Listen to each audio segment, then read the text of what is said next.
Bukod sa sports, pwede rin pagkaabalahan ng inyong mga chikiting ang art workshops ngayong summer. Tulad na lang ng sketching at painting. Yan ang storyang tinutukan ni Victoria Tulad. Sa ganda ng mga painting na ito, tiyak na mapapawaw ka. Nariyan ang painting ni Mama Mary ng isang ballerina at mga prutas.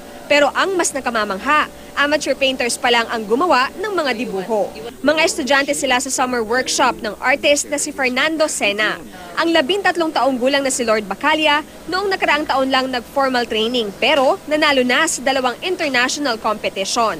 6 na taong gulang pa lang daw siya, mahilig ng mag-drawing si Lord. Di po siya nung katulad ng ibang activities po.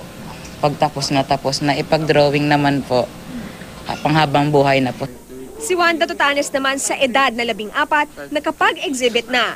Kabilang sa kanya mga obra ang painting ng singer na si Adele at ang realistic na painting na ito ng pizza. Masaya po kasi parang dati, parang hobby lang to.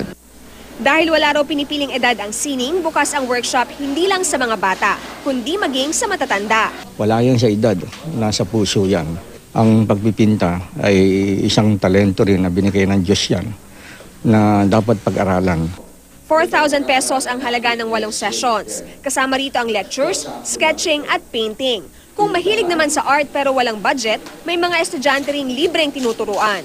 Bukod sa nalilinang ang kakayahan sa sining, natututo rin ng disiplina ang mga bata. Todo suporta naman ang mga magulang sa hilig ng kanilang mga anak. Wala po kasi silang ginagawa this summer. Just for them to be occupied. Nakikita ko sa kanya may potential siya, kaya lang gusto kong mailabas siya. So here, matututo siya ng mga technique. Victoria Tulad, nakatutok, 24 oras.